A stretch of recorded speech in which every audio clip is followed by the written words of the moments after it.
வணக்கம் பிரதர், உங்கள் நண்பன் சுரேஷ் பேசுகிறேன். இன்றைக்கி என்ன பார்க்க போகிறோன்னா ஹெச்பியில் X360 கன்வெர்ட்டபிள் மாடல் ப்ளஸ் வந்து 4GB கிராஃபிக்ஸ் கார்டோட வருது. டச் 360 ரொட்டேஷன் பண்ணிக்கலாம். ஸோ இந்த மாதிரி லேப்டாப் கிராஃபிக்ஸ் கார்டோட வந்தால் கேட்டதுங்கன்பா. ஸோ இதில் பார்த்தீங்கன்னா ஒரே ஒரு குவாலிட்டி தான் வந்திருக்கு. லேப்டாப் வந்து நல்ல கண்டிஷனுங்க. ஸோ நண்பர்களுக்கு இந்த லேப்டாப் ஏதாவது தேவைப்பட்டால் வாங்கிக்கலாம். ஸோ இது பாருங்கள், நீங்கள் டேப்பாகவும் யூஸ் பண்ணிக்கலாம், லேப்பாகவும் யூஸ் பண்ணிக்கலாம். ஸோ இந்த லேப்டாப்போட லுக்கு மற்ற டீட்டெயிலெல்லாம் காட்டுறேன். லேப்டாப் நல்ல கண்டிஷன் நண்பா. யாராவது கிராஃபிக்ஸ் கார்டு மாடல் டச்சோட பார்க்குற மாதிரி தான் நீங்கள் இதை எடுத்துக்கலாம். கீபோர்டு பேக்லைட் ஆப்ஷன் ப்ளஸ் வந்து சில்வர் கலர் லேப்டாப்புங்க. லேப்டாப்போட கான்ஃபிகரேஷன் பாருங்க நண்பா. இன்டெல் கோர் i7ல 7th ஜென்ரேஷனுங்க.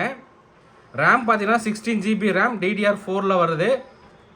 SSD பார்த்தீங்கன்னா 512GB Nvme SSD. முக்கியமாக பார்த்தீங்கன்னா Nvidea GeForce 940MXல பார்த்தீங்கன்னா டெடிகேட்டட் கிராஃபிக்ஸ் கார்டே நமக்கு 4GB கிராஃபிக்ஸ் கார்டோட வந்திருக்கு. நிறைய நண்பர்கள் பார்த்தீங்கன்னா touch plus graphics card silver colour லேப்டாப்புங்கிற மாதிரி நிறைய நண்பர்கள் கேட்டிருந்தீங்க நண்பா. நண்பர்களுக்கு இந்த லேப்டாப் ஏதாவது தேவைப்பட்டால் வாங்கிக்கலாம். இதில் ஒரே ஒரு குவான்டிட்டி தான் வந்திருக்கு. லேப்டாப் நல்லா தெளிவாகவே இருக்குங்க. ஸோ பாருங்கள் லேப்டாப்போட லுக்கு.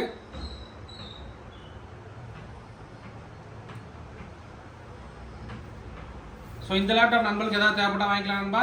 இந்த லேப்டாப்போட ப்ரைஸ் நம்ம தரது பார்த்தீங்கன்னா 30,500 ரூபாய்க்கு தரோம். ஒரே ஒரு குவான்டிட்டி தான் வந்திருக்கு. ஓகே நண்பா, தேங்க்யூ.